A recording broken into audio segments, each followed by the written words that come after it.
So many updates and yet so much charm with the original woodwork throughout most of the home, as well as 2 sets of pocket doors.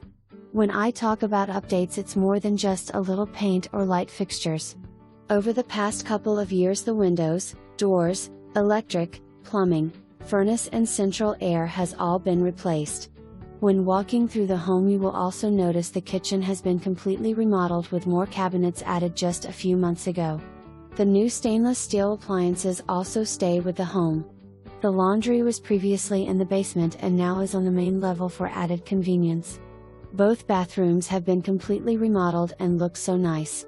Extra insulation has been added to the attic to help be more energy efficient and save you money on your utility cost. Going to the exterior of the home, you can't help but notice the new privacy fenced backyard with a nice patio area and a newly built playhouse/shed. The garage has newly ran electric to it with a new panel, outlets and switches. There is a new garage door and open